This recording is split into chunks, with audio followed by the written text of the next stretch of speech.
नाज़रीन अस्सलाम वालेकुम, आप देख रहे हैं सियासी टीवी। कौमी खबरनामे में आप सबके इस्तकबाल है। मैं मोहम्मद सिद्दीक। सबसे पहले सुर्खियों पर एक नज़र डालते हैं।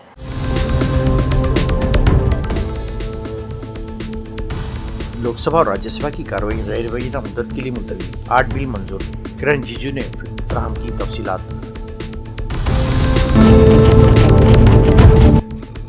मनरेगा की वापसी के लिए मुल्कगीर महाज बनाएंगे, राहुल गांधी का ऐलान। कहा 20 साल मनरेगा को एक झटके में खत्म करके बीजेपी ने मजदूरों के हक पर किया है हमला।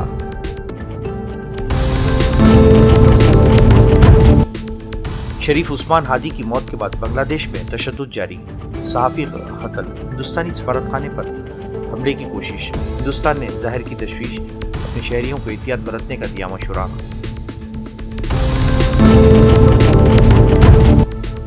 दिल्ली में घना कोहर, शहर नजरों से ओझल। AQI 400 के करीब पहुंच गया, 150 से ज्यादा परवाजें मनसूख।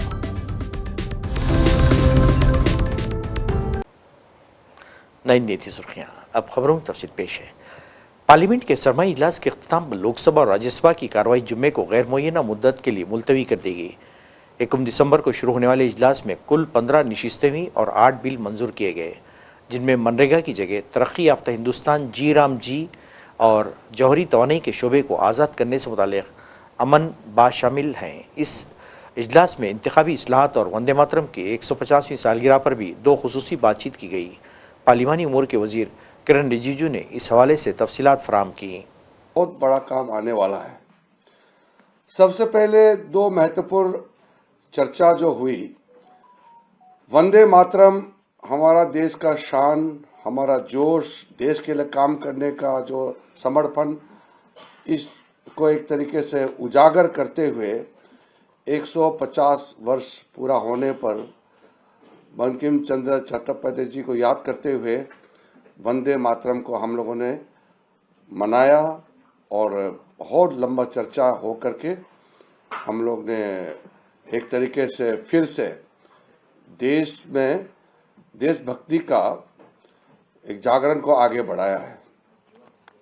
उसके बाद इलेक्शन रिफॉर्म्स, बहुत लोगों ने इलेक्शन प्रोसेस को लेकर के सवाल उठाने का कोशिश किया, लेकिन इलेक्शन रिफॉर्म्स पे जो दोनों सदन में बहस हुई, उसके बाद पूरा दूध का दूध पानी का पानी हो गया और चुनाव प्रक्रिया, स्पेशल इंटेंसिव रिवीजन SIR और इलेक्शन कमीशन को जिन्होंने आरोप लगाया, सबका पर्दाफाश भी हो गया, सच्चाई सामने में आया और देश के लोगों ने देखा है। इसलिए पहली बार ये आप लोगों को जानकारी में, इलेक्शन में बदलाव के लिए अगर कानून बनाता है तो उस पर चर्चा बहुत बार हुए हैं, क्योंकि कानून तो संसद ही बनाते हैं, लेकिन अलग से स्पेशल इलेक्शन कमीशन और इलेक्शन रिफॉर्म्स को लेकर के चर्चा पहली बार हुई है। उसको आप देख करके समझ सकते हैं कि गवर्नमेंट डिस्कशन के लिए कितना रेडी रहता है। SIR फर्स्ट टाइम नहीं हुआ, कई बार हुए हैं, कभी चर्चा होते नहीं थे। तो इलेक्शन रिफॉर्म्स, उसमें बाकी प्रक्रिया SIR को लेकर के भी पूरा 2 दिन बहस होने के बाद दोनों सदनों में, और जब जवाब हुआ, गृह मंत्री जी ने जवाब दिया और हमारे मेघवाल जी ने और सदन नेता नड्डा जी ने भी उसको अपना बात रख करके काफ़ी चीज़ क्लियर किया। मैं मानता हूं कि इस चर्चा के बाद कोई कन्फ्यूजन अभी नहीं है, इसलिए अपोजिशन के लोग धन्यवाद देना चाहिए। पहली बार इलेक्शन रिफॉर्म्स पे स्पेशल चर्चा हम लोगों ने पहली बार इस सत्र में किया है। कांग्रेस के साबिक सदर और अपोजिशन राहुल गांधी ने हुकूमत पर सख्त हमला करते हुए कहा कि उसने पार्लिमानी रिवायत को पामाल करते हुए मनरेगा की जगह लेने वाली बीजेपी रामजी बिल ज़बरदस्ती पार्लियामेंट में मंजूर करा के करोड़ों लोगों की उम्मीदों पर पानी फेर दिया है। इसलिए कांग्रेस पार्टी हुकूमत के इस इक़दाम के खिलाफ जिद्दोजहद करेगी और एक मुल्क गिर महाज कायम करेगी।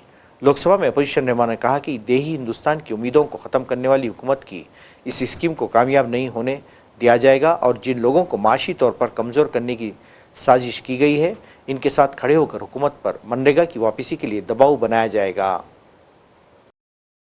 याद रहे कि विकसित Bharat guarantee for employment and livelihood rural VPGRMG bill 2025 Rajya Sabha में आधी रात को पास किया गया। अब मंजूरी के लिए सदन के पास भेजा जाएगा और लोकसभा ने पहले इस बिल को मंजूरी दी थी। ये bill MNREGA Mahatma Gandhi national rural employment guarantee act की जगह लेगा और देही खानदानों को सालाना 125 दिन की उजरत रोजगार की जमानत देगा, जो पहले से 100 दिनों की थी। आधी रात को बिल की मंजूरी पर अपोजिशन अरकान ने शदीद बरहमी का इजहार किया है। अधिकार मिले और कानून इसी संसद में बने थे। राइट टू इंफॉर्मेशन, हमारा राइट टू इंफॉर्मेशन ये एक हक है, ये राइट है। राइट टू इंफॉर्मेशन हमने दिया था, राइट टू एजुकेशन हमने दिया था, ये सब राइट्स है। और फॉरेस्ट राइट्स एक्ट हमने दिया था, उसी के साथ फूड सिक्योरिटी एक्ट हमने दिया था, लैंड एक्विजिशन एक्ट हमने दिया था, और अरे नया लैंड एक्विजिशन एक्ट था, और इसमें मनरेगा ये प्रमुख एक्ट है। और मनरेगा ये प्रमुख एक्ट रहने से ये तो 11 साल में कोई ऐसा कानून आप नहीं बना सके। जो मैंने बोला कितने राइट्स हमने लोगों को दिया, गरीबों को दिया, बताओ आप एक कानून तो ऐसा गरीबों के फेवर में दिए हैं, राइट दिए हैं। जो राइट है वो छीन ले रहे। अब ये देखिए, ये कानून डायरेक्टिव प्रिंसिपल आर्टिकल 41 से बना हुआ है। आर्टिकल 41 क्या कहता है? ये कहता है right to work, to education and public assistance in certain cases the state shall within the limits of its economic capacity and development make a effective provision for securing the right to work, to education and public assistance in case of unemployment, old age, sickness, disablement and in other cases of undeserved want. So ये क्यों लाए गए? क्योंकि ये fundamental rights में उस वक्त नहीं डाल सके। लोग बहुत अपोज करे, इसको पैसे बहुत होना पड़ता है, इसीलिए इसको नहीं माने। तब डॉक्टर बाबा साहब अम्बेडकर ने ये सोचा और अपने दूसरे कॉन्स्टिट्यूंट असेंबली के मेंबर से भी ये बातचीत की, कम से कम ये डायरेक्टिव प्रिंसिपल्स में अगर आप डालें और डायरेक्टिव प्रिंसिपल्स के तहत वो कानून बना सके हर स्टेट में वेलफेयर के लिए। दोनों ऐवानों में बिल की मंजूरी के बाद अपोजिशन अरकान ने VBGRAGM बिल के खिलाफ पार्लियामेंट के अहाते में आधी रात को एहतजाज किया। राज्यसभा में बिल की मंजूरी से कबल हज़ब इख्तिलाफ के अरकान ने शदीद एहतजाज किया और मुतालबा किया कि बिल को सेलेक्ट कमेटी के पास भेजा जाए, जिसके बाद अपोजिशन अरकान एहतजाजन ऐवान से वॉकआउट कर गए। TMC के अरकान ने रात देर गए ऐवान की सीढ़ियों और धरना देकर इस बिल के खिलाफ एहतजाज किया। 12 घंटा के लिए धरना दे रहे हैं। हम इसलिए धरना दे रहे हैं क्योंकि जिस तरह से जनता विरोधी नरेंद्र मोदी सरकार ने नरेगा को खत्म कर दिया है, महात्मा गांधी को अपमानित किया है, रविंद्रनाथ टैगोर को अपमानित किया है और देश की जनता को अपमानित किया है, क्योंकि नरेगा जो रूरल वर्कर्स के लिए एक सहारा था उसको खत्म कर दिया है। और जिस तरह से सदन को नरेंद्र मोदी सरकार चला रही है और लोकतंत्र को खत्म करने की कोशिश कर रही है और हमारा जो संवैधानिक गणतंत्र को खत्म करने की कोशिश कर रही है नरेंद्र मोदी सरकार, समझते नहीं है कि सदन और संसद विपक्ष का मंच होता है।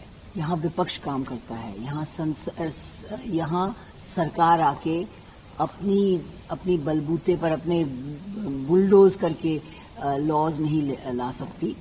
तो इसके विरुद्ध हम यहाँ धरना दे रहे हैं 12 घंटे के लिए। Since 12 in the midnight, we all India Trinamool Congress Rajya Sabha MPs are sitting in a dharna here in Parliament. It's now 3 a.m. in the morning.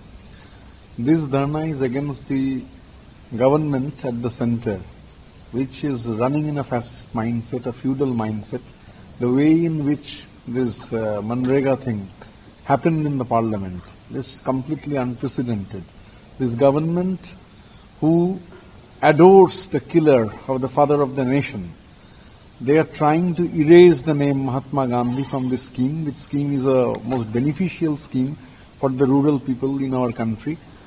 They doesn't want to only erase the name Mahatma Gandhi. It was Tagore, Rabindranath Tagore, who gave who first used the word Mahatma for Mohandas Karamchand Gandhi. And as far as our state is concerned, since 2022, after the heavy loss in the 2021 assembly elections, all our funds have been withheld. 59 lakhs of registered workers, they have worked, their payments are being withheld. 52,000 crores of rupees are being withheld, and in spite of the highest court of the country telling that the dues must be cleared, the government is in a complete denial mode. So this dharna is against this fascist mindset of a government that is in power, who wants to bulldoze everything, bulldoze the laws, and just stifle the voice of the opposition. But as you can see, all our MPs are here. Many other DMK and other parties were there also. So our voice. सरमाई session पर मायूसी का इजहार करते हुए कांग्रेस तर्जुमान जयराम रमेश ने मोदी हुकूमत को कड़ी तनकीद का निशाना बनाया और इल्ज़ाम लगाया कि इस इजलास का आगाज़ रविंद्रनाथ टैगोर के उपमान से हुआ और इख्तिताम बाबा कौम महात्मा गांधी के उपमान पर किया गया। उसमें से 5 आए ही नहीं इस सत्र में। इसकी जानकारी देना, मुझे पता नहीं क्यों देते हैं जानकारी, जब उनका मकसद है ही नहीं कि ये विधेयक आए। मैंने 30 तारीख को राजनाथ सिंह जी से कहा था कि राजनाथ सिंह जी, ये तो औपचारिकता है जो आप हर सेशन के पहले निभाते हैं, पर हमारा अनुभव ये रहा है कि हर सेशन के समाप्ति के पहले आप कोई ब्रह्मोस मिसाइल छोड़ते हैं। तो इस सेशन में आप कौन सा ब्रह्मोस मिसाइल निकालेंगे, उसकी जानकारी हमें थोड़ा दे दीजिए। वो हंसे, उनको जानकारी नहीं हुई होगी तब। तो ऐसा ही हुआ जैसा कि मैंने संकेत दिया था राजनाथ सिंह जी को, ऐसा ही हुआ। और एक विधेयक जो पारित हुआ दोनों सदनों में बड़े हंगामा के बीच में, वो आखिरी 2 दिन में लोकसभा और राज्यसभा में पेश किया गया।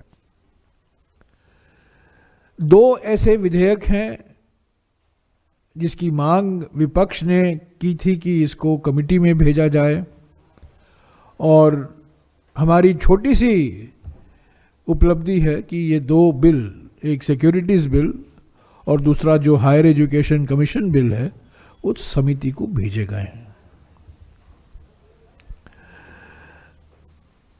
इस सेशन की शुरुआत हुई और सरकार की ओर से जो वक्ता बोले, ये सेशन की शुरुआत गुरुदेव रविंद्रनाथ टैगोर के उपमान से शुरुआत हुई। सारा वंदे मातरम जो डिबेट था, जो बहस थी, जवाहरलाल नेहरू को बदनाम करना, इतिहास को तोड़ मरोड़ कर संसद में पेश करना सरकार की ओर से, और कुल मिलाकर यही निकला कि रविंद्रनाथ टैगोर का अपमान हुआ, जिन्हीं के सिफारिशों के आधार पर अक्टूबर 28, 1937 को कोलकाता की CWC की बैठक में ये तय हुआ कि वंदे मातरम राष्ट्रीय गान के रूप में। कपिल सिब्बल ने मनरेगा स्कीम बंद करने पर बीजेपी को कड़ी तनकीद का निशाना बनाते हुए कहा कि महात्मा गांधी के नाम से गरीबों के रोजगार को चलाने वाली स्कीम को बंद करके बीजेपी ने ये साबित कर दिया कि वो गरीबों की दुश्मन है। जहां तक मनरेगा से सवाल है, ये तो मैं समझता हूं कि ये महात्मा गांधी जी का नाम ही मिटाना चाहते हैं। बात तो करते हैं महात्मा गांधी जी, खादी पे तस्वीरें भी दिखाते हैं, आपको याद हो ना, चरखा, लेकिन चक्रव्यूह चलाते हैं। और ऐसा चक्रव्यूह चलाते हैं, मतलब मैं पूछना चाहता हूं, महात्मा गांधी मनरेगा ऐसी एक स्कीम थी जो गरीब लोगों के लिए थी। आपको याद होगा कि कोविड के वक्त इतनी काम आई है इसकी, ना स्कीम होती तो बड़ी प्रॉब्लम हो जाती। तो इसी से तो जो पावर्टी है, जो गरीबी है, उसको गरीब लोगों को कुछ राहत मिली। और इसमें जो स्कीम है, इसमें 57% स्कीम में जो लेबर है वो महिलाओं की है। 57% महिला काम करके पैसा कुछ कमाती थी ताकि थोड़ा सा अपनी अर्निंग, उनके घर में जो उनका पैसा ज़रा मिल जाए उनको। 57%। और तमिलनाडु जैसे जगह पे तो 80% थी। और मुझे आज भी याद है, इसका भी ये राजनीतिक दुरुपयोग करते हैं। इन्होंने कोई खामी ढूंढ ली पश्चिम बंगाल में, उनकी स्कीम बंद कर दी। पश्चिम बंगाल को कोर्ट में जाना पड़ा कि भैया स्कीम तो लागू करो। कोर्ट ने इनके हक में, पश्चिम बंगाल के हक में फैसला दिया। अभी तक लागू हुई है नहीं, मुझे नहीं जानता, लेकिन ये तो है कि एक तरफ तो ये महात्मा गांधी की स्कीम को ख़त्म करना चाहते हैं, और ये भी अब सीजनल हो गया, डिस्क्रेशनरी हो गया, ये राइट्स बेस्ड स्कीम नहीं रही अब।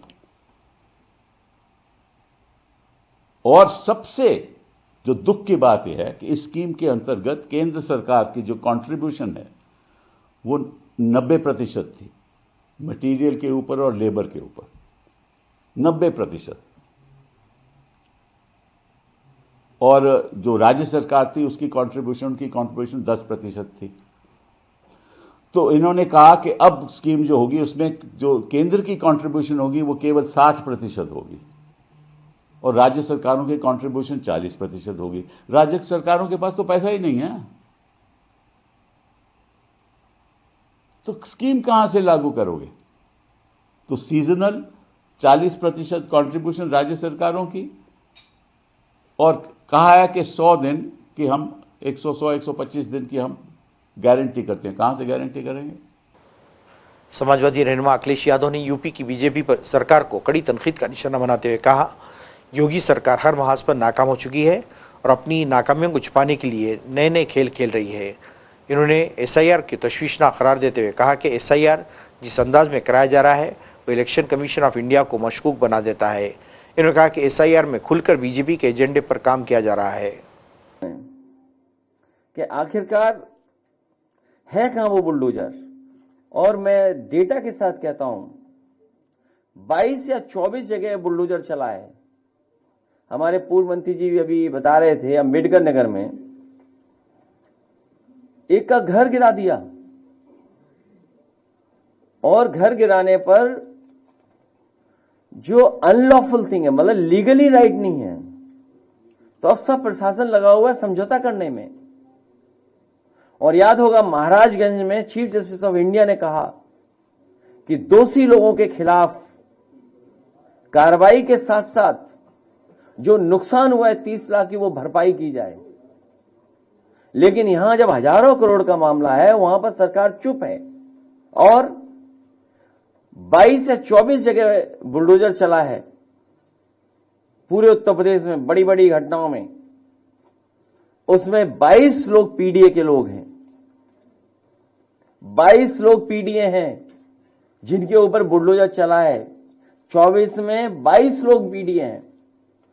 और कोडीन सिरप में, कफ सिरप में जिन एसटीएफ को जिम्मेदारी मिली है ढूंढने की, वो सब एसटीएफ के लोग मिले हुए लोग हैं। और एक ही जिले के सबसे ज्यादा एसटीएफ होना, उन्हीं से जांच कराना, क्या निष्पक्ष कार्रवाई होगी?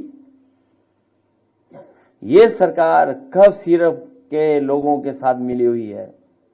गरीबों को इन्होंने और गरीब बच्चों को इन्होंने ऐसा कफ सिरप दिया जिससे कई जगह जान गई है।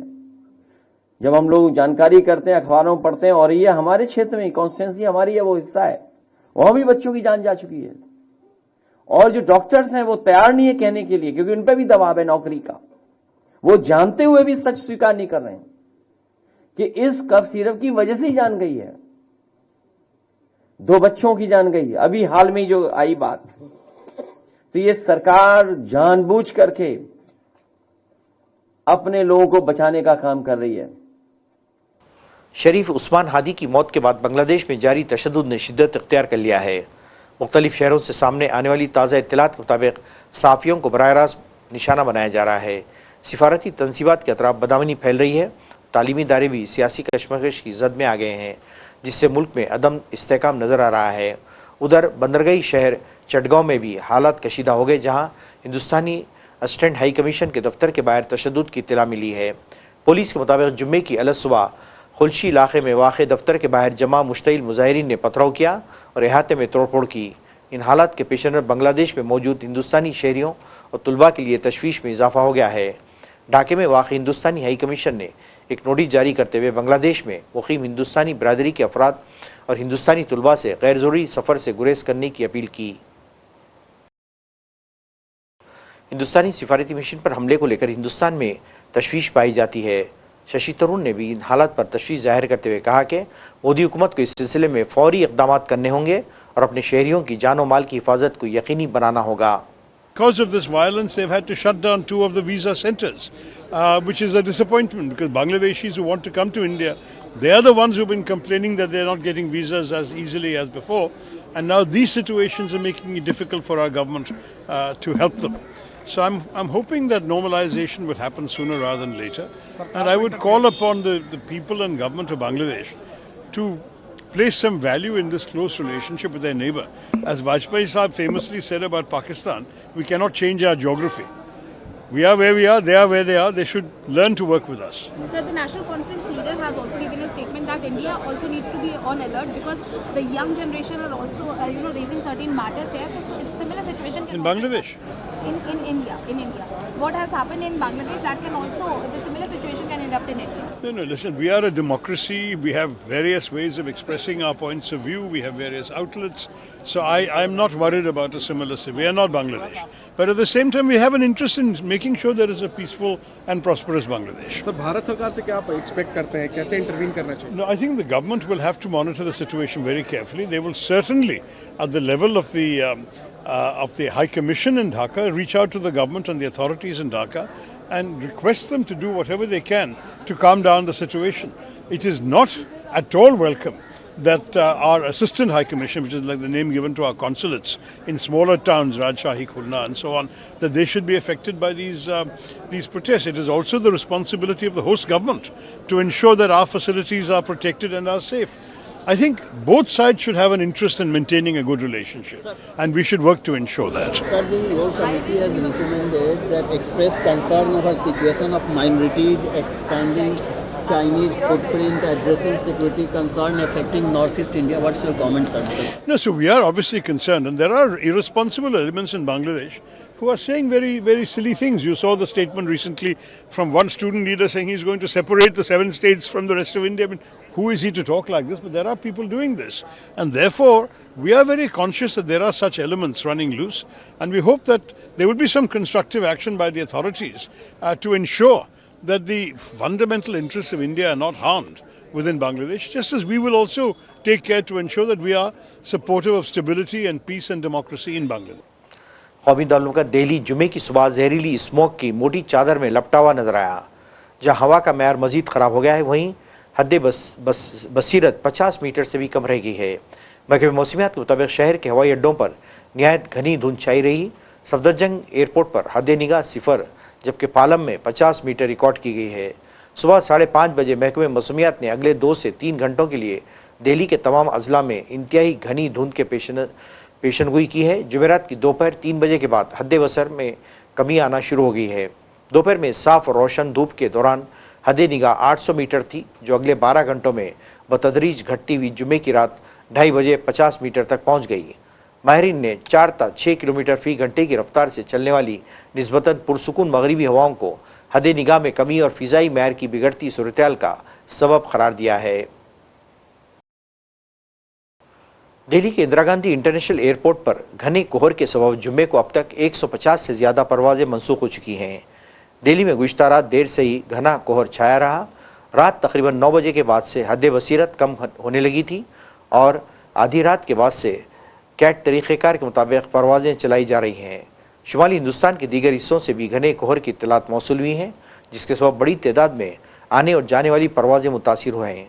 काबिल ज़िक्र है कि दिल्ली पूरे हफ्ते सुबह के वक्त घना कोहर छाए रहने के बाद परवाज़ें पर खासा असर पड़ा है।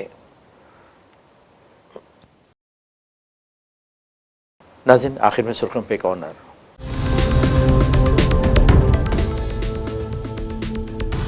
लोकसभा और राज्यसभा की कार्रवाई गैर मुबैना मुद्दत के लिए मुलतवी, 8 बिल मंजूर।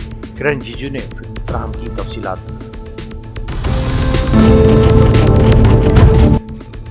मनरेगा की वापसी के लिए मुल्कगीर महाज बनाएंगे, राहुल गांधी का ऐलान। कहा 20 साल मनरेगा को एक झटके में खत्म करके बीजेपी ने मजदूरों के हक पर किया है हमला।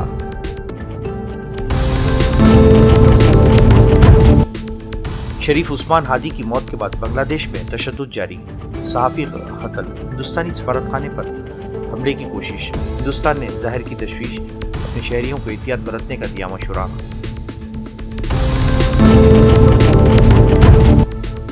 दिल्ली में घना कोहर, शहर नज़रों से ओझल। AQI 400 के करीब पहुंच गया, 150 से ज़ायद परवाज़ें मनसूख। नाज़रीन, इसके साथ ही कौमी खबरनामा खत्म होता है। मुझे और सारी सियासती टीम को इजाज़त दें। अल्लाह हाफ़िज़।